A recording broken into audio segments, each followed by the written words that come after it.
Well, good morning. It is 8 o'clock on November the 1st in the year 2023. Rapidly coming into the end of the 12 months in the final quarter. And it is not seasons of mists anymore. It is gale force winds. Pretty miserable out there this morning. My hat flew off as I came in, and the reason I'm wearing this one, as opposed to my famous now famous blue one, is because it'll stay on my head, and even it lifted off. Managed to recover it, but not after taking my life in my hands out in the middle of the road. But the storm is on its way. Apparently, we could have winds up to 80 miles an hour. A pretty dismal and miserable forecast. And the news is much the same, I'm afraid. We are in a period of, if there's any good news, scrabble around to find it. Because it is all lousy. There's violence, death, destruction, and not too many words of hope. That's the situation as it is on this particular day. Let's go for a bit of detail, and we'll go.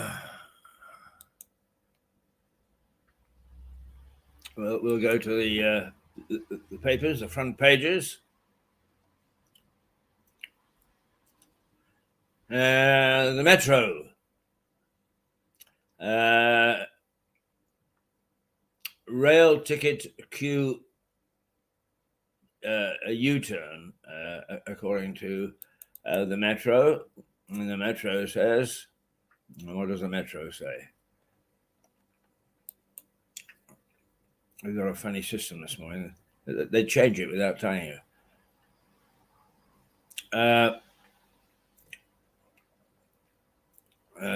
The Metro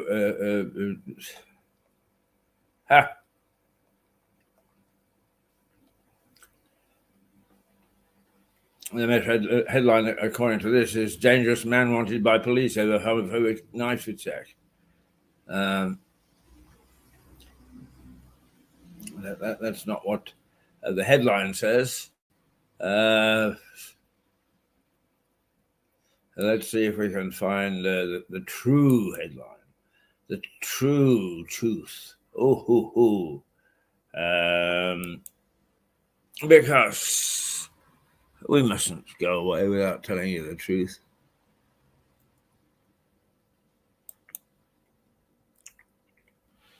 Must we now? No, what a nonsensical thought.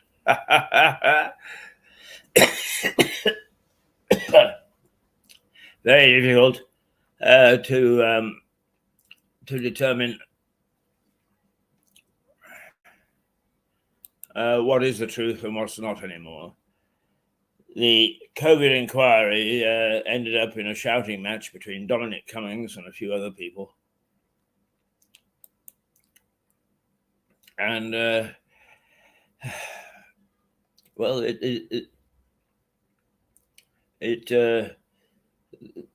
the Metro's front page says rail ticket Q-turn, but doesn't say much about the U-turn itself. Well, let's see. Wednesday's front pages are dominated by revelations from the COVID inquiry. The newspaper focuses on diary entries for the UK's former chief scientific advisor, Sir Patrick Vallance, in which he wrote that former Prime Minister Boris Johnson allegedly thought that old people should accept their fate. Oh, Boris, don't undermine my faith in you. Oh, dear, oh, dear, oh, dear. We can give you a run around the block several times as the people on this station. Right? Where are your youngsters? Where are you middle-aged, for that matter? Right? And I don't know if it's Jan Muir or some columnist writing in one of the papers says it's absolutely right that you should think of yourself. Well, BS to that. That's the type of thinking that is getting us into trouble. We've got to start to think community. We've got to start to think society. Because otherwise we are going to be in a bigger mess than we are already. The Times. Starmer threatens shadow ministers who call for a Gaza ceasefire. Wow. Now that's a bit of a... The Times focuses on the same line from the COVID inquiry, as well as covering a number of other stories on its front page, including King Charles' visit to Kenya and Labour leader Sir Keir Starmer's threats to his shadow minister to stop calling for a ceasefire in Gaza. Keir Starmer is instead calling for a humanitarian pause in Israel. That's what the paper says. The Daily Express revealed orgy of narcissism at the heart of COVID. Yes, that sounds more like the impression that I'm getting. Narcissistic is a mild word for it, I think. Daily Express also focuses on the COVID inquiry and reports that former Prime Minister Boris Johnson described the chaos at the heart of Downing Street as an orgy of narcissism. Did I say it correctly? I think I did. Narcissism. The Daily Mail. Now Cummings feels the heat, it says. The Daily Mail says that Dominic Cummings was left squirming during Tuesday's COVID inquiry session after his explosive and expletive-riddled messages were read out. Gasps were heard in the room as one message was read aloud in which Mr. Cummings used a vile four-letter word to describe a former cabinet secretary. Whoa. Oh, Dominic. Dear, dear, dear. The Daily Telegraph. Cummings fed toxic misogynist culture in number 10. So what they're saying is Dominic Cummings was a misogynist. He didn't like the ladies. I wonder why. The Daily Telegraph focuses on Dominic Cummings' role at Downing Street during the pandemic and says that his testimony at the COVID inquiry shows he was deeply frustrated by Boris Johnson. Cummings denied ever adding to the toxic atmosphere in government. The paper says he claims for the inquiry. The paper says claims for the inquiry.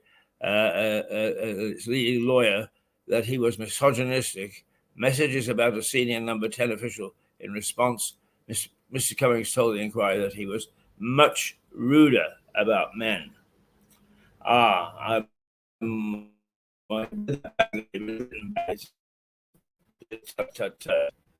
It's basically what he's saying. He was accused of being misogynist, and he said, but I did other nasty things as well. The Mirror. Boris, the old should accept their fate. Like many other papers, the Daily Mirror headlines on Sir Patrick Vallance's diary entries, in which he wrote that Boris Johnson had said that that the old should accept their fate. In the context of COVID, the paper brands Mr. Johnson's pandemic plans callous and chaotic. Well,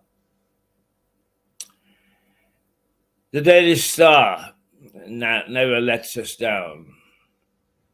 Official verdict into government handling of the COVID crisis. Britain, an apology. The Daily Star leads with its own take on the COVID inquiry, which it says has showed that the government in place at the time of the pandemic was useless, moronic, and inept. Ooh. The FT. OD Asset Management to close 5 months after women accused founder. Of course, some of the stories would be way beyond us that appear in the Financial Times, but let's see. It says the FT leads with news that sexual misconduct allegations against a hedge fund financier have led to the closing down of OD Asset Management. The paper also reports that the Euronews inflation rate has fallen to 2.9%, its lowest in 2 years, and down from last month's at 4.3%. All right, Metro. Rail ticket U-turn. The Metro hails the government's last-minute decision to scrap plans to close hundreds of rail ticket offices in England. The paper says the U-turn is a victory for campaigners, for the elderly and the disabled. The Guardian. Graveyard for children. Airstrikes kill dozens at Gaza refugee camp. The Guardian devotes its front pages to Israeli strikes, which hit Jabalia in northern Gaza. The paper reports that Israel's military aid said the attack, which killed the dozens of people, was meant to kill a key Hamas commander. The Sun. Cops ripped down posters of Israeli children held hostage by Hamas. How dare you? The Sun reports comments by Tory Vice Chairman Lee Anderson, who criticized police in London and Manchester after footage emerged, allegedly, showing some of them taking some of them taking down posters of Israeli children being held hostage by Hamas. Well, let's see if I'm still here with you. Yes, I am. What's the time now? It's 8:13, and I can see outside that miserable day is not getting any better. People are walking by in their scarves and hoods are blowing in the wind. They are ready to take off, like my hat did this morning. So it's a rotten day out there.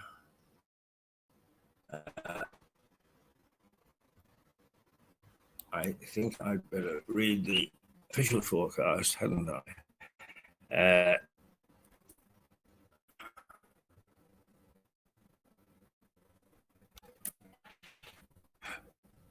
Let's see.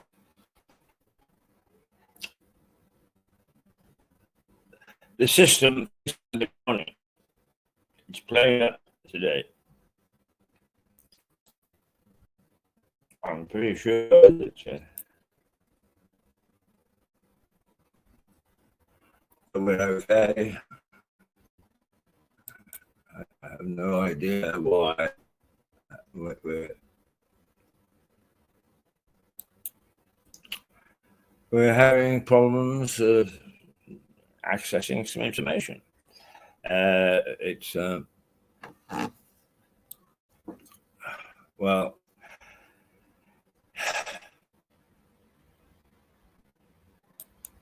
forgive me if we now sort of change the course of the show, and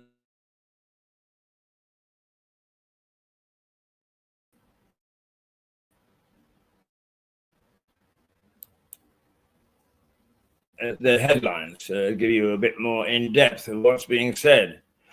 The Sun reports comments by Tory Vice Chairman Lee Anderson, who criticised police officers in London and Manchester after footage emerged allegedly showing some of them taking down posters of Israeli children held hostage by Hamas. The papers today focus on the revelations from Dominic Cummings in his testimony at the Collier inquiry and the latest news from the Israel-Hamas war. Boris Johnson's former chief advisor, Cummings, is on a number of front pages after his appearance at the Collier inquiry. The Daily Telegraph, hang on, that doesn't look right.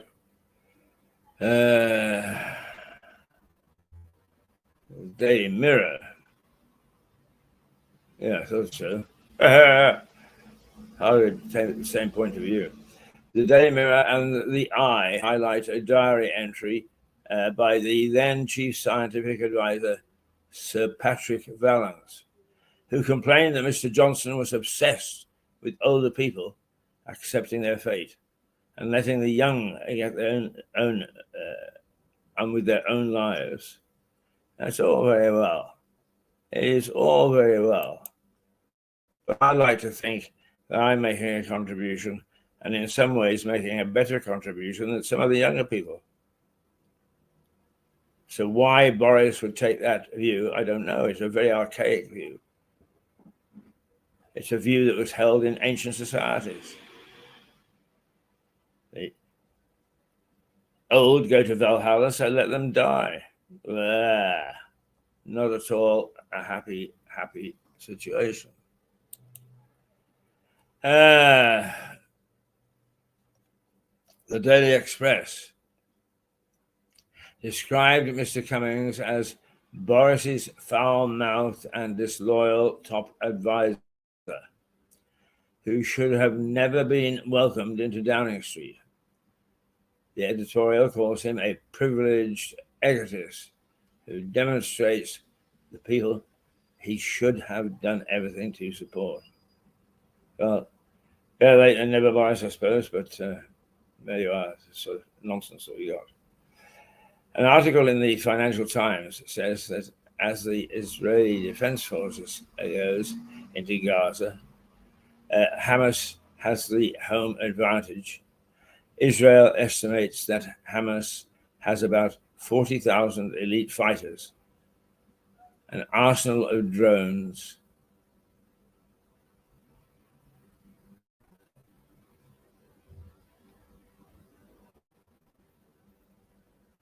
right?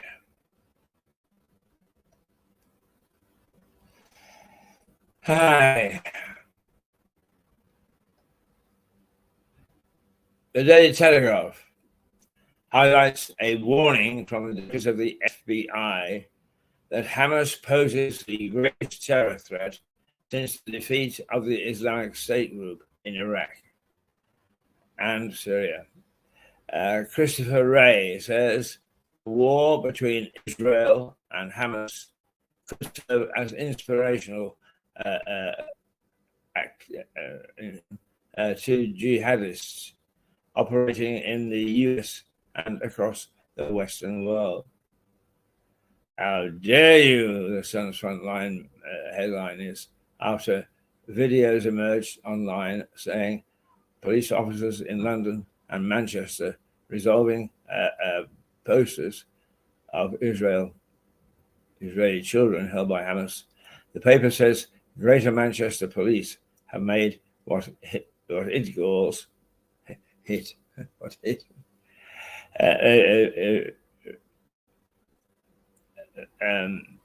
so the paper says Greater Manchester Police have made what it calls a grovelling apology, while the Met insisted it was taking steps to stop issues escalating.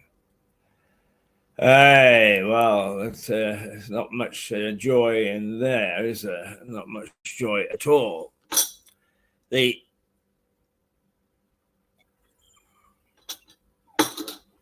To me, the key story of the morning is that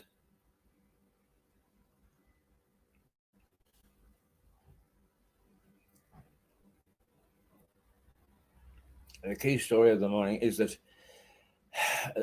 the MPs and civil servants were loggerheads calling each other names. Now, why do people become MPs, first of all?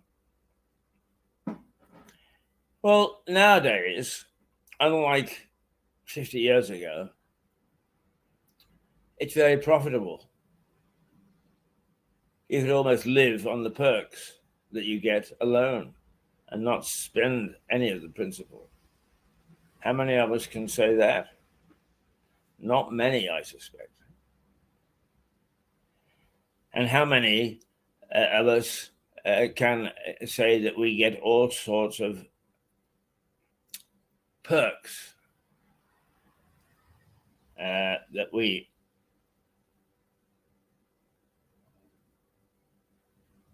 can enjoy, such as subsidized food? How many perks, such as subsidized booze? How many perks, such as subsidized travel? How many perks with able to have all sorts of things like bird baths paid for? And how many of us can get a perk that demonstrates that we are working harder than anybody else? Now, those are MPs, and at least they come to you and I every so often to say, can we carry on, because we're doing a great job, and we can be the arbiter of whether they're doing a great job or not.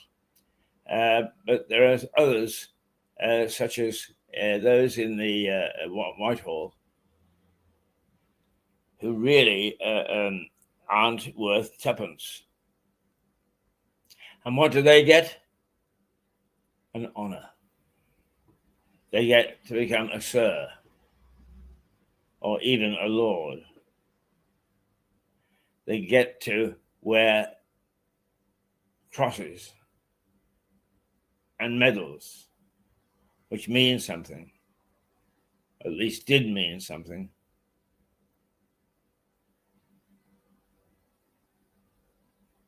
Years ago. But now we're faced with my idea of how well somebody has done is the higher the honor, the worse he was when he was in office or in work. We seem to give rewards to everybody. People who have been a complete and utter disaster in their endeavor. Okay, there are other people who are complete and utter disasters and do things anyway because they think they can, as opposed to what they think they are. It's basically, if we're going to honor and give knighthoods, peerages, OBEs, MBEs,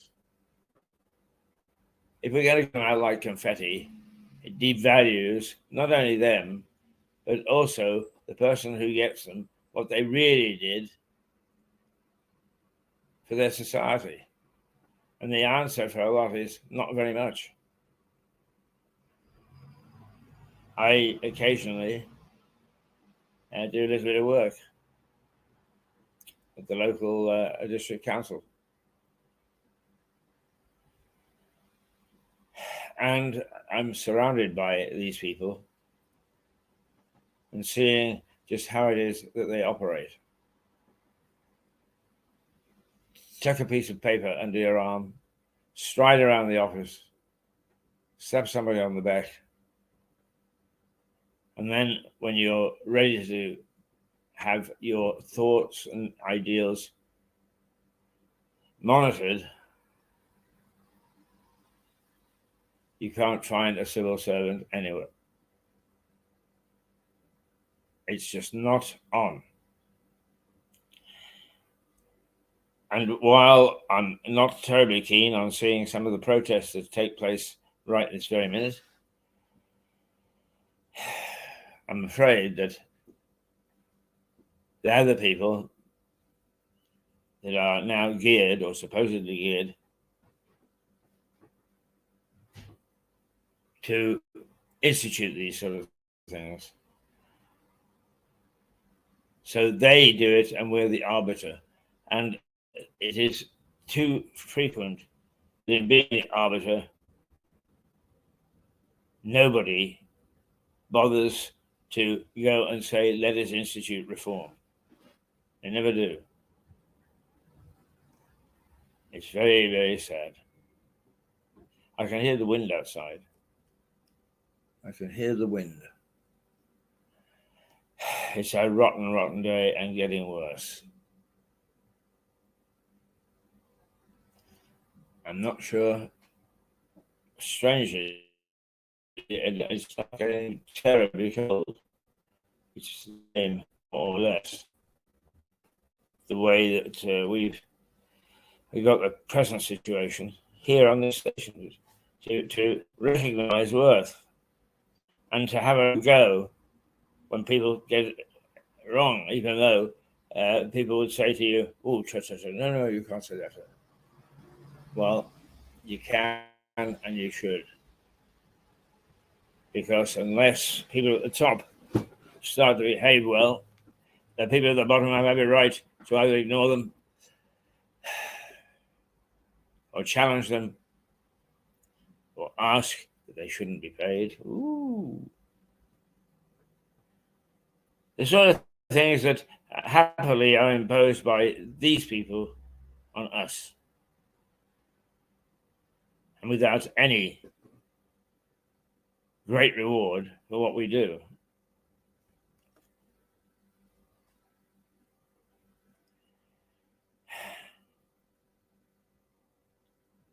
It's a sad world that we put ourselves into. Oh, let me just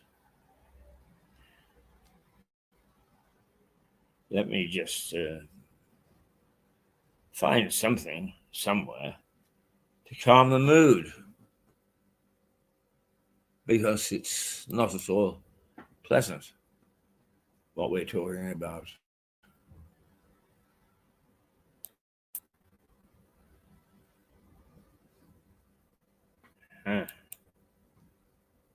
Well, can't show you that.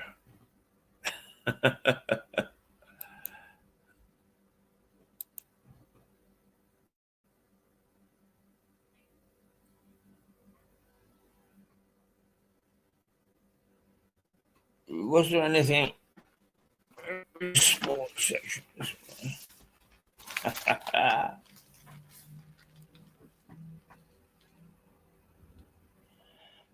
Socks and tops are too tight, moan the players.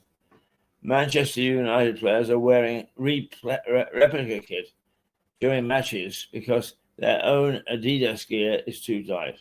Oh dear, you poor souls. If I was out going to have to kick a football at the moment, I'd be desperate to get a decent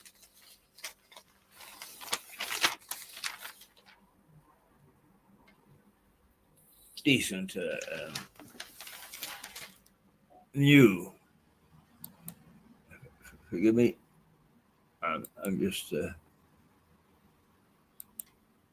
looking at our systems because it's showing there isn't a great deal of power going out. And I hope that's not bothering you too much. I know what it's like when the picture is bad.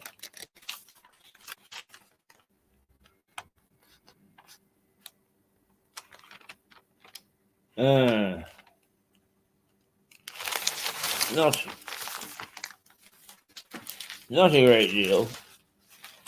What about the front page? Oh, here's the bit that I object to.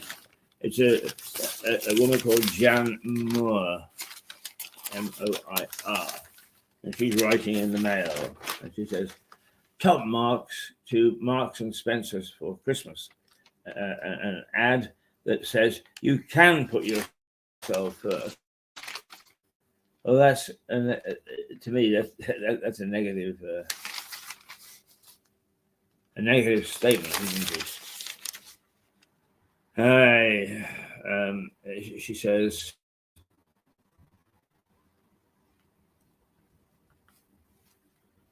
well, she says it's contradictory. I'm not going to do this. The other story is the U-turn in ticket offices. It would appear that the rail companies have given in and have been instructed by the government not to close rail ticket offices, which they were going to.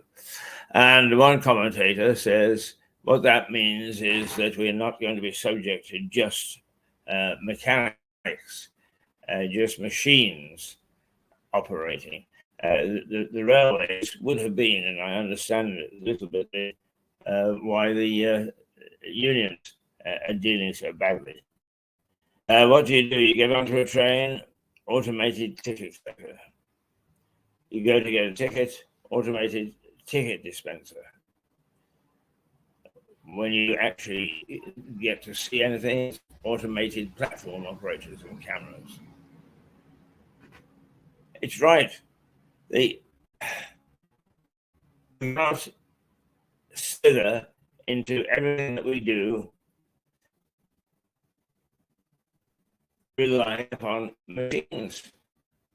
I yesterday was instructed by an app that I should get code which I could then fill in on a form on a bank, and the thing online that I was going to buy, which was costing 10pence, would be made available to me. But whenever I tapped the link, it took me somewhere else. And whenever I eventually got to my bank, fill in this code, you fill in the code. It then takes you to something else where you've got a private number. Put a private number. Then you're asked to give your email address. And then another code is sent to the email address.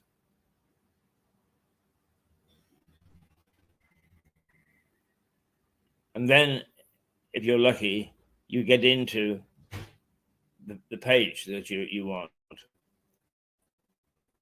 You tap onto the so-called link, and up comes a message that they are doing some maintenance. And you can't go to the link. I'm getting heartily. Oh, and they all want a password. All of them. You need to be a genius to remember how many passwords you got. And then there's something that comes up that says, tap on this and you can have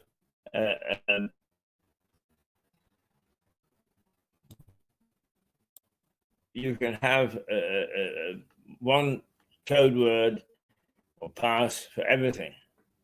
And the next thing is an article saying if you do this, you make yourself vulnerable to people getting hold of your passwords. It's all gone too far. Keep it simple.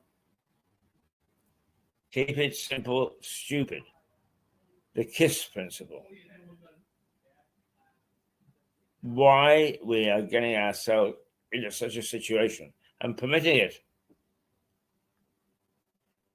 That a click on a button takes you to whatever it is that you want to do, except that you click on the button, and 9 times out of 10, what you do is you get a message saying that you actually screwed up and you can't have the message anymore.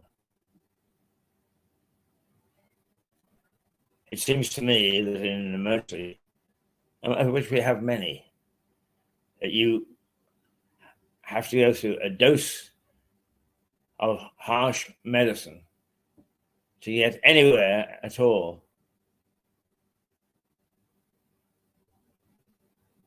Towards resolving what it is that you want to resolve. It's just gone too far. It's gone too far. I'm going to rest my vocal cords for a minute or two.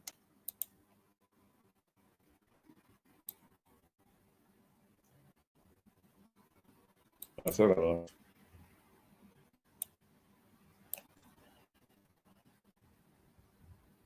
I think the internet is back up this morning.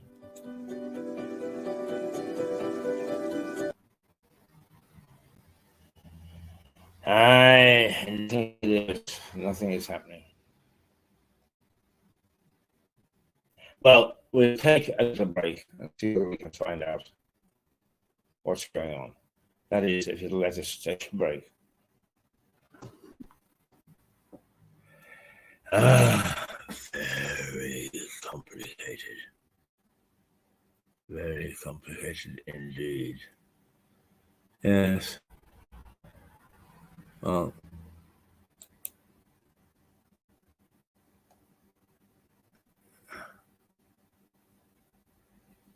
nothing is happening. Absolutely nothing. Oh, I didn't cut you off. No, I didn't. Never mind. I'm going to find a way out of this.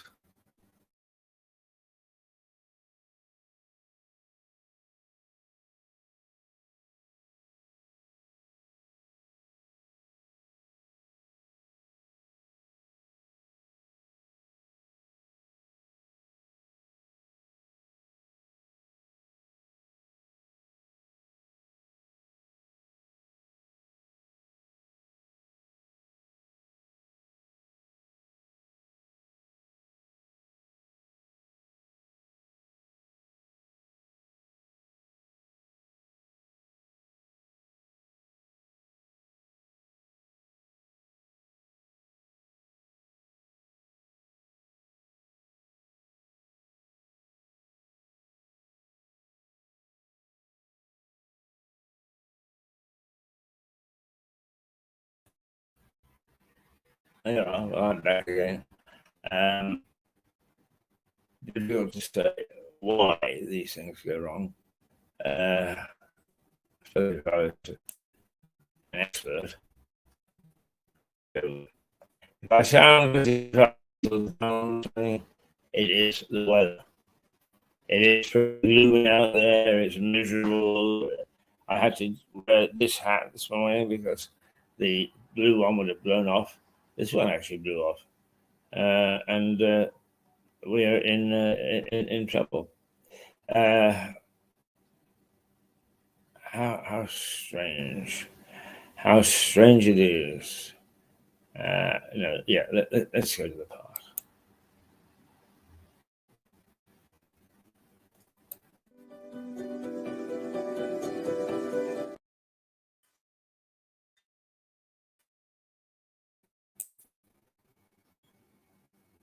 Let's not go to the park.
Okay, I think that the discussion is the best out of that.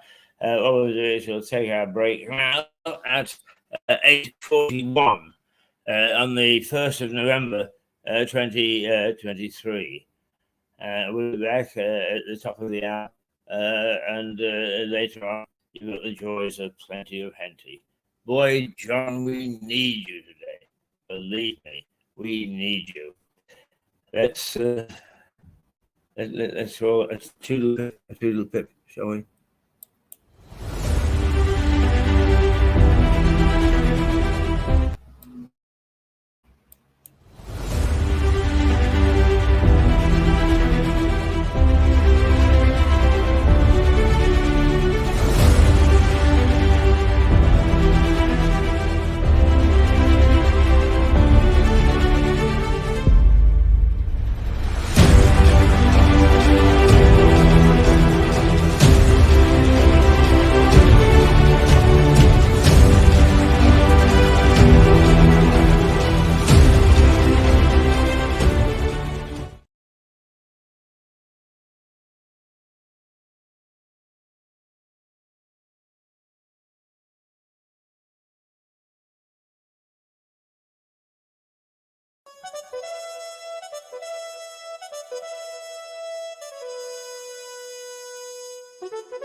Well, it says that we're having trouble connecting. We seem to be having trouble connecting because we can't go away.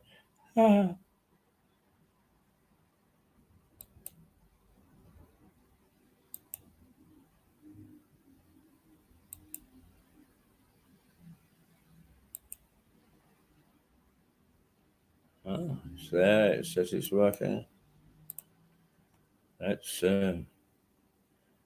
try something else, shall we?